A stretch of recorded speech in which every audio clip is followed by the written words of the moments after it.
ఒడిశా రాష్ట్రం పూరీలోని జగన్నాథ ఆలయ 4 ద్వారాలను గురువారం తెరిచారు. కొత్త ముఖ్యమంత్రి మోహన్ చరణ్ మాజీ సమక్షంలో ఈ కార్యక్రమం నిర్వహించారు. అనంతరం ఆలయంలో మాజీ ప్రత్యేక పూజలు చేశారు.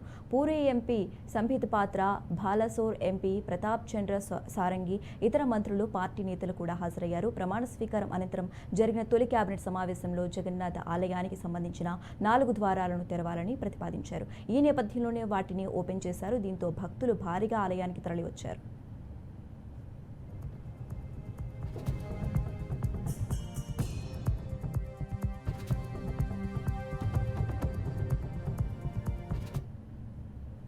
కాగా కరోనా కాలంలో మాజీ సీఎం నవీన్ పట్నాయక్ ఈ 4 ద్వారాలను మూసివేశారు. అప్పటి నుంచి ఆలయంలో పెద్ద ఎత్తున జనం, క్యూ లైన్లు ఉండేవి. దీంతో అన్ని గేట్లను తెరవాలని భక్తులు చాలా కాలంగా డిమాండ్ చేశారు. అయితే బీజేడీ ప్రభుత్వం దానిని పట్టించుకోలేదు. ఈ నేపథ్యంలోనే అధికారంలోకి వస్తే ఆలయ ద్వారాలను తెరుస్తామని బీజేపీ తన మేనిఫెస్టోలో పేర్కొంది. అనంతరం తొలి కేబినెట్ సమావేశాన్ని ఏర్పాటు చేసిన సీఎం జగన్నాథ ఆలయ ద్వారాలను తెరవాలని ఆదేశించారు.